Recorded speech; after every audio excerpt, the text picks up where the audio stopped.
ولا تحمريها بقى ولا تسلقيها. لو لسه بقى بتعمليها بالطريقه العاديه يبقى انت فايتك كتير قوي. تعالي بقى شوفي الطريقه دي وانت هتعتمديها، واحسن حاجه ان كلها في حله واحده.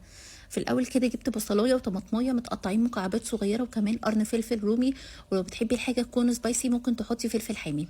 كمان حطيت كيس من المكرونه الاقلام، وكمان حطيت ربع كيلو من السوسيس. السوسيس ده انا مشوحاه في معلقه زيت، تقدري عادي تحطيه ني مش متشوح، مش هيفرق كتير. كمان بقى حطيت التوابل بتاعتي، ملح وفلفل اسود وبابريكا، وكمان شويه من الشطه، ومعلقه كده كبيره من الصلصه او معلقتين كبار من الصلصه. وحطينا كمان ميه مغليه، واهم حاجه هنا ان الميه تكون مغليه، ما ينفعش نحط الميه تكون بارده، لا اهم حاجه تكون مغليه علشان المكرونه ما تعجنش معانا. اهم حاجه برضو ان نوع المكرونه يكون كويس. قلبناها بقى ورفعناها على النار. في الاول بنحطها على نار متوسطه لغايه ما تغلي، كل شويه كنت بشوفها محتاجه سوائل ولا لا. لو الميه نشفت كنت بزودها. وكمان اهم حاجه برضو ان الميه تكون سخنه اللي انا بزودها. ووطيت عليها، اول ما الميه غليت بوطي عليها خالص وبسيبها على نار هاديه. ومن على الوش بحط شويه جبنه موتزاريلا واسيبها بقى تسيح كده، وبتبقى تحفه جدا.